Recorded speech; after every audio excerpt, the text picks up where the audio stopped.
Welcome to Relaxed Reddit Readings. Today we have 4 Reddit stories for you.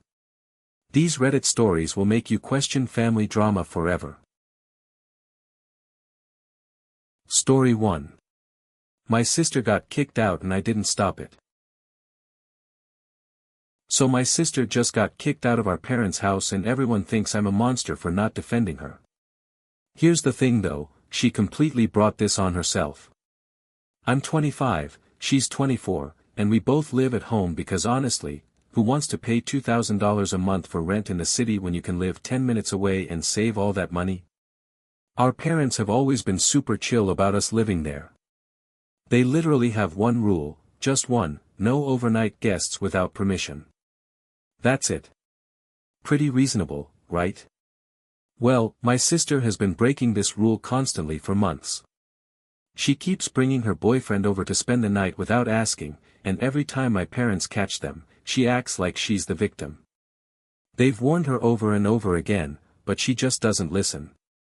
She'll apologize, promise it won't happen again, then do the exact same thing the following week. Last month, my parents sat us both down and made it crystal clear that the next time she violated their rule, there would be serious consequences. Did she listen? Of course not. Just last week, I came home from work to find her boyfriend's car in the driveway again.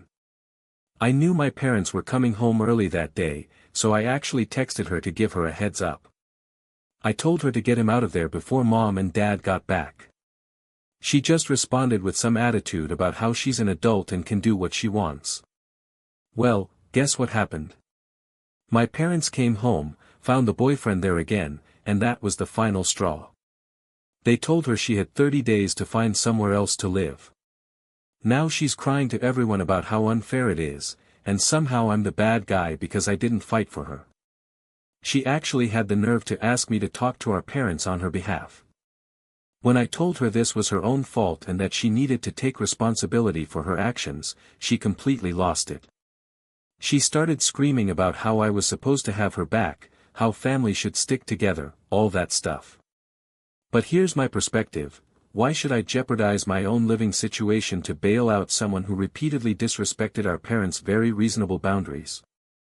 I've been following their rules just fine, and I have a good relationship with them because of it. My sister made her choices knowing full well what the consequences would be.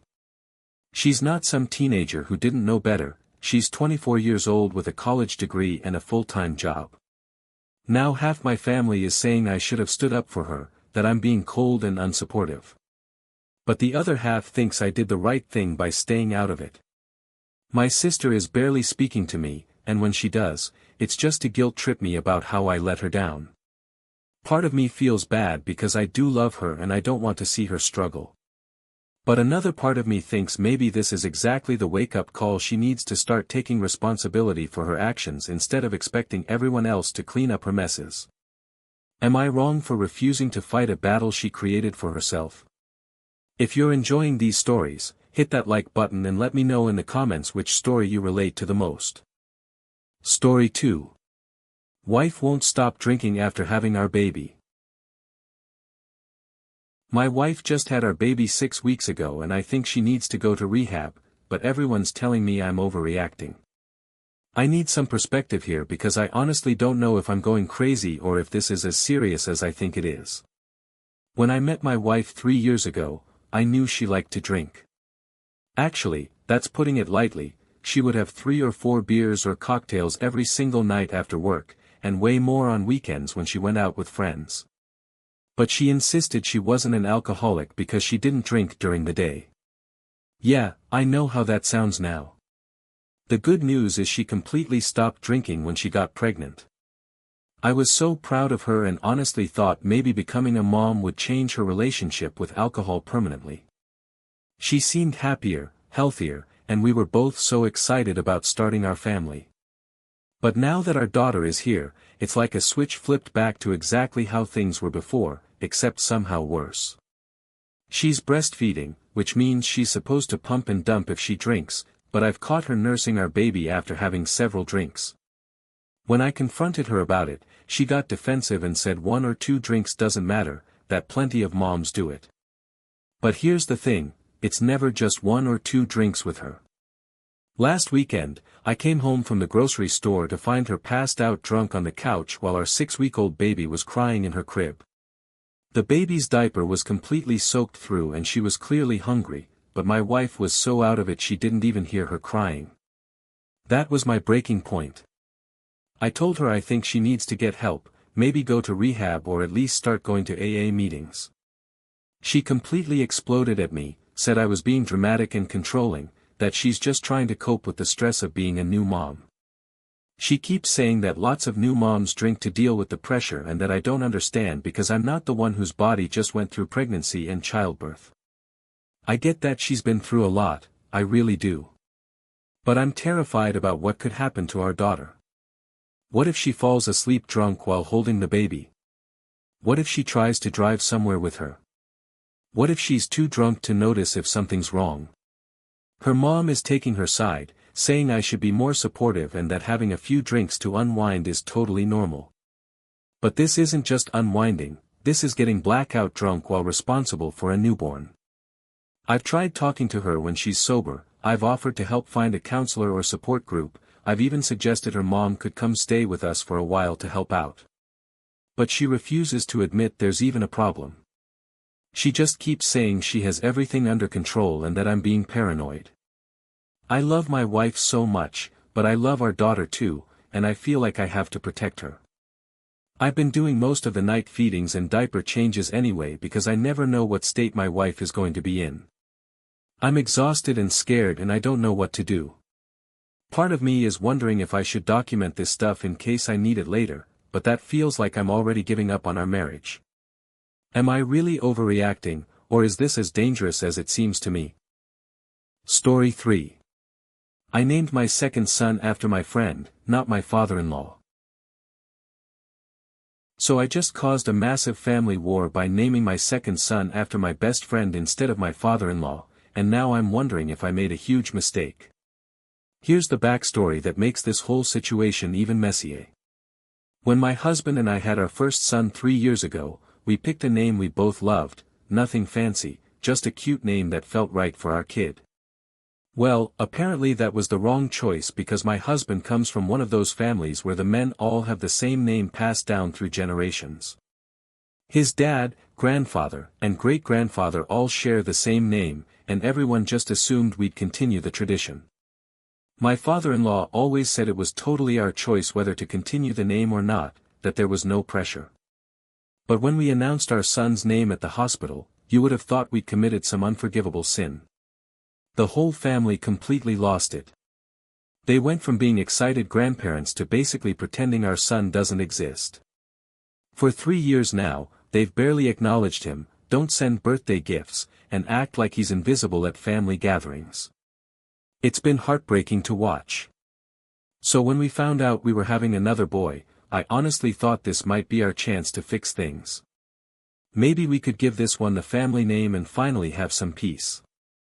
But then something happened that changed everything. My best friend from college, who's been like a brother to me for over 10 years, died in a car accident when I was 7 months pregnant. He was supposed to be the godfather to both our kids, and losing him was devastating. He was one of those people who just made everyone around him better, you know. Always there when you needed him, always ready with a joke when things got tough. When our second son was born last month, my husband and I looked at each other and just knew we wanted to honor our friend's memory. So we named our baby after him. I thought maybe the family would understand, given the circumstances, but somehow this made them even angrier.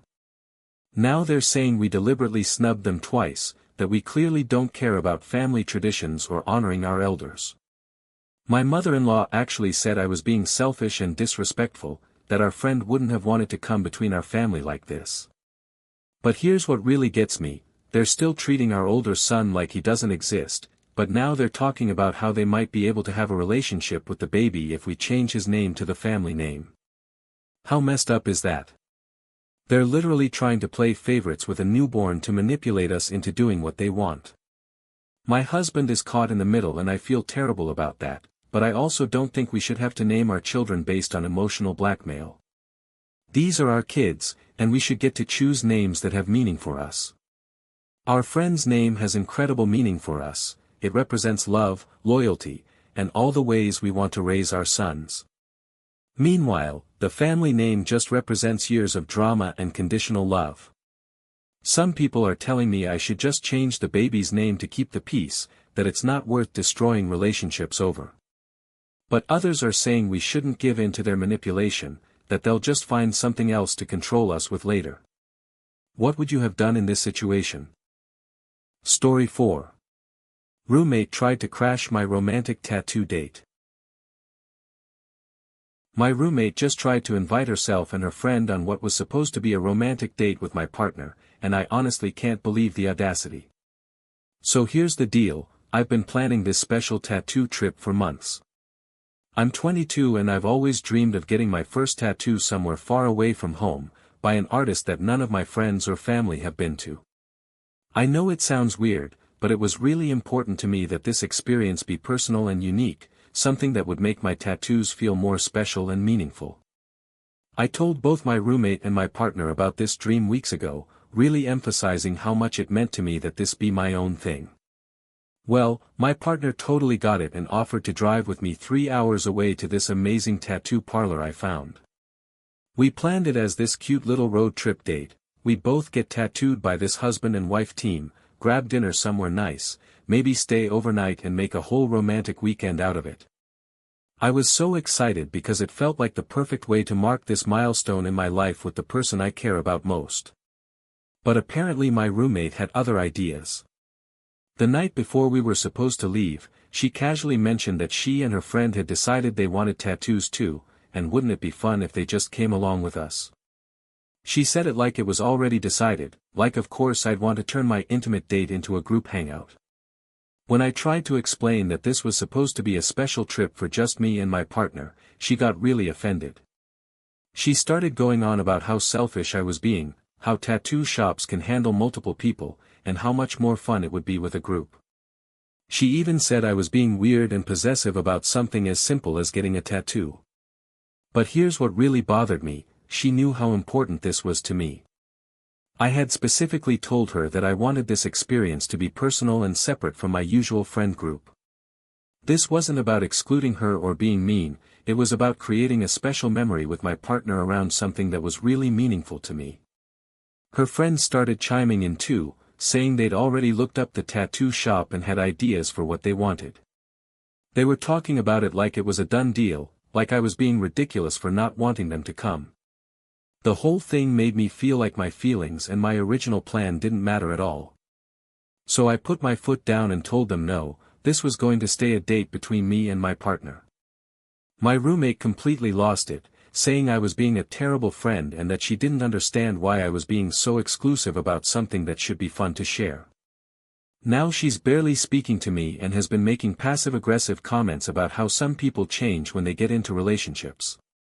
Her friend has been giving me dirty looks whenever she comes over, and I'm starting to wonder if maybe I was too harsh. Part of me feels bad because I know they were genuinely excited about getting tattoos, and it's not like I own the tattoo shop or something. But another part of me feels like they completely steamrolled over something that was really important to me without even asking how I felt about it. I ended up having an amazing time with my partner. We both got beautiful tattoos and it was exactly the special, intimate experience I had hoped for. But now I'm dealing with all this drama at home and I'm wondering if I should have just let them come. Was I being selfish for wanting to keep this experience just between me and my partner? If you enjoyed these stories, drop a comment telling me which one was your favorite.